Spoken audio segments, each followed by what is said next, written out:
Since creating good habitat is key for turkey poult survival, how do you get started? Start small, don't get overwhelmed with it. If you stick with it, and if you acquire more equipment, bigger equipment, you can do more. But even a little bit, you'll see the response. You keep at it, you keep doing little step by little step, and eventually you will start meeting your goals and your objectives, and you will see the turkey population respond. I usually try something small, break it down for them. Okay, let's do 2 acres of just 10% improvement, see how you like it, and let's do a burn. They feel comfortable with that. Then we open it up to more acres. And I also have a lot of people that have small properties and they don't think they can make a difference, and they can.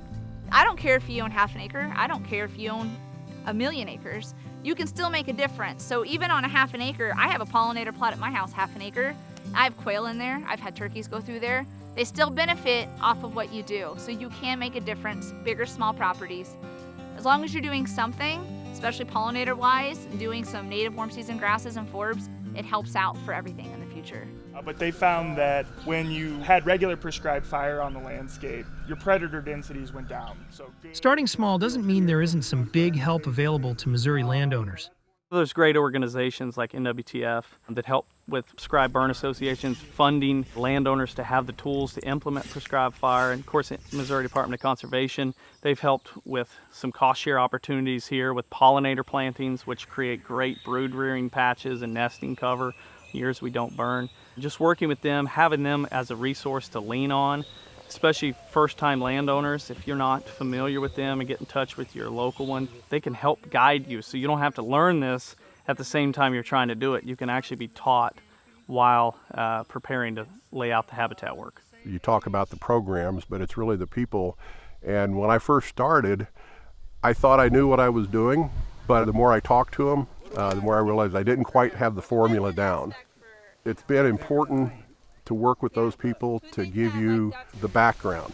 The private lands people, they not only help me on my farm, but they're working on hundreds of other farms. So they've kind of been there, done that, seen that.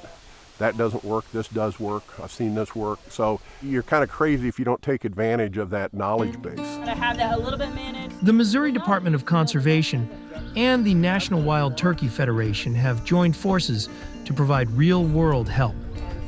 Around the state, they're putting on workshops at landowner properties, like David Hakes here in central Missouri. If I can work on my timber. Landowners learn and see for themselves what works and what doesn't. No cover, no forbs, which means there's no bugs. Essentially, that's the progression. That's the way we think of it.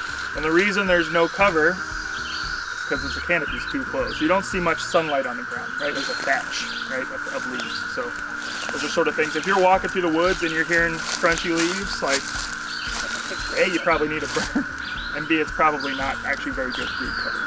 Picture's worth 1,000 words, and when you can show folks in the field what it looks like, you just get a totally different perspective than watching a bunch of PowerPoints. And we're on a private landowner's place that actually did the work. Worked out much easier. When a landowner is telling the story, people are probably going to listen a little closer. I think these seminars like this, where you can come out and see what they tell me is good habitat, and then they can go home and start, okay, I know what that looked like over at Greg Dix's farm. The workshops kind of help them see what they can get and kind of make them realize that they can do that work themselves. Federal cost share, a lot of times. Knowledge isn't the only resource available to help create good habitat. Habitat management can get pricey, but our cost share helps with that. We have cost share for everything, and depending on where you are, it can either be just 50% of cost share up to 75% of cost share, even 90% in some of our what we call priority geographies. I don't think a lot of people realize they have that kind of at their fingertips to help them. And I think that's what prevents a lot of people from wanting to do habitat management. They don't have the time, they don't have the money. There's organizations that you can hire and come do the work for you, and our cost share can help with you in hiring them to come do the work. NWTF, even though they're not here on the site, their resources are here, their funding's here. It's right there for you to use if you need it, and it's a great resource to lean on in this whole process of restoration. Go against, kind of the rumor mill of if you sign up for a cost share program, then the state has full permission to use your land, and that's not the case. So we really like to kind of debunk those myths and make landowners realize, like, I can do this. If this guy can do it, why can't I not do it? Does turkey habitat restoration only benefit turkeys? Doing woodland restoration benefits all the species that were native to that site. So any quail, turkeys, deer, summer tanagers, monarch butterflies, there's all kinds of habitat out here and plants that they can utilize and thrive in this landscape. What you do for turkeys benefits everything else in this ecosystem. You know, I take my bird dog out, or I take the granddaughters out turkey hunting. I know that those birds were there, that opportunity was there because I created the environment for those animals.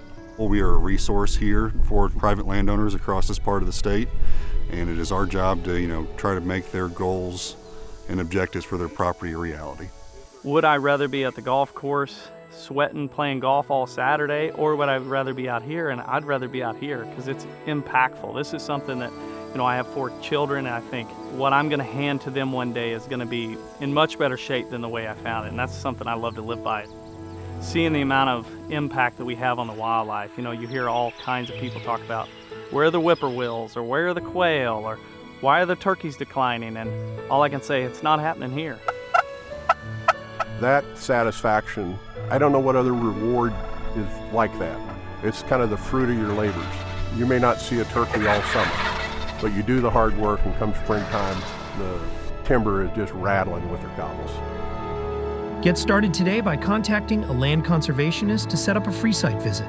Scan the QR code on your screen, or go online to the Missouri Department of Conservation's website and navigate to the Contact and Engage webpage. Under Local Contacts, click Find Help in your county. Then select a county and click Apply. Scroll down to Private Land Assistance and make contact with one of the listed representatives in your area. Need more help? There are many organizations available to help you restore turkey habitat in Missouri and to begin enjoying the many benefits of improved land management.